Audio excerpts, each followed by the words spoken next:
Perkenalkan, nama lengkap saya Esmiana Iman. Saya ruangan 1 semester 6. Di video ini saya akan memaparkan jawaban dari 3 nomor pertanyaan berkaitan mata kuliah administrasi paroki.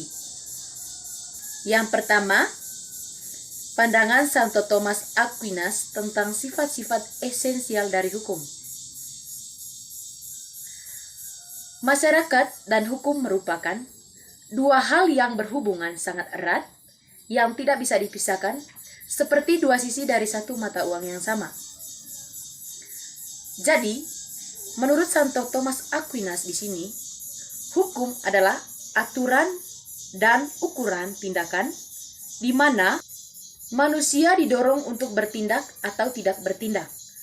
Hukum atau lex berasal dari bahasa Latin atau ligare, yang artinya mengikat pada seseorang untuk bertindak. Dan pada dasarnya di mana ada masyarakat, di situ ada hukum atau aturan yang dibuat atas dasar pemikiran akal budi manusia itu sendiri. Di sini ada 4 pandangan Thomas Aquinas tentang hukum. Pertama, hukum pertama dan utama atau rationalis ordinatio merupakan sebuah aturan, kaidah, ukuran dari tindakan manusia itu sendiri yang dibuat atas dasar pemikiran dari akal budi manusia itu sendiri. Menurutnya, suatu tindakan sederhana yang dilakukan dalam hidup sehari-hari sebagaimana diartikan sebagai hukum. Manusia merupakan subjek dari hukum karena manusia merupakan makhluk yang berakal budi atau bisa disebut animal rationale. Hukum itu sendiri merupakan aturan dan ukuran tindakan manusia. Oleh karena itulah, suatu tindakan akan benar-benar sebagai tindakan manusia kalau berkaitan erat dengan kodrat manusia sebagai makhluk berakal budi. Jadi, menurut esensi dan inti dari hukum itu berada dalam akal budi dari manusia itu sendiri. Yang kedua, hukum dibuat untuk kebaikan bersama atau bonum commune. Suatu sifat esensial yang kedua, hukum yakni tujuan hukum untuk suatu bonum commune atau kebaikan bersama. Hukum ini berasal dari akal budi praktis, yang dimana praktis yang dimaksud di sini ialah bahwa setiap manusia menuju akhir yakni kebahagiaan. Tujuan dari sebuah hukum ialah untuk dapat mencapai kebahagiaan manusia. Namun, setiap kebahagiaan dinyatakan untuk kebahagiaan yang menyeluruh. Kebahagiaan individu haruslah sesuai dengan kebahagiaan semua orang dalam masyarakat. Ketiga, pembuatan hukum. Menurut pandangan Thomas Aquinas, untuk mengatur segala sesuatu demi suatu kebaikan bersama adalah tugas baik bagi rakyat secara keseluruhan atau seseorang yang adalah wakil seluruh rakyat.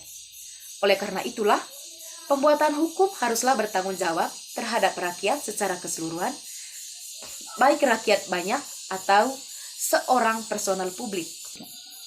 Menurut Thomas, hendaknya yang membuat hukum dipilih oleh rakyat atau wakil rakyat, yang menekankan pula orang yang membuat hukum adalah orang yang bertanggung jawab atas suatu komunitas dan rakyatlah yang memilihnya. Yang keempat, promulgasi hukum. Menurut pandangan Thomas Aquinas, dengan adanya pengumuman itu, hukum dapat memiliki daya dan kekuatan yang lebih dominan untuk dapat mengikat dan dapat dilakukan oleh setiap orang di bawah otoritas pembuat hukum. Hukum kodrat manusia tidak perlu diumumkan lagi dalam kehidupan bersama dalam sebuah masyarakat. Sebab, menurut pandangan Santo Thomas Aquinas, hukum kodrat telah nyata dan diumumkan dengan adanya kehadiran manusia di dunia. Kehadiran manusia di dunia merupakan bentuk pengumuman hukum kodrat manusia dari Sang Pencipta. Sekarang kita masuk di soal nomor 2. Pertanyaannya, mengapa gereja membutuhkan hukum? Seperti yang kita ketahui bahwa di dalam gereja sangat membutuhkan hukum, yang dimana karena di dalam gereja tersebut hukum dibuat dalam rangka menetapkan hak-hak dari orang atau perorangan maupun secara kelompok, dan itu merupakan suatu kewajiban seseorang terhadap kesejahteraan umum atau menuntut kesejahteraan di dalam individu dan sebagainya. Yang ketiga, di mana tempat hukum cinta kasih dalam hukum gereja? Cinta kasih sendiri memiliki makna yang sangat abstrak dan luas, bahkan memiliki nuansa subjektif dan menonjol, dan dibahasakan secara konkret dan real dalam tatanan nilai dan prinsip tertentu. Dalam hukum cinta kasih terkandung dengan sendirinya relasi dan interaksi manusia dengan sesamanya menurut pola dan berdasarkan tatanan nilai tertentu.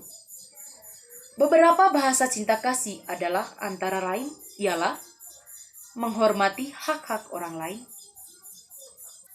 Hukum cinta kasih di dalam gereja yaitu manusia harus mencintai Allah dengan segenap daya yang ia punya, dan unsur lainnya adalah cinta kepada Allah dan dikonkretkan dengan cinta kepada sesama, sebab ada juga tertulis bahwa mengasihi sesama artinya dengan mengasihi Allah.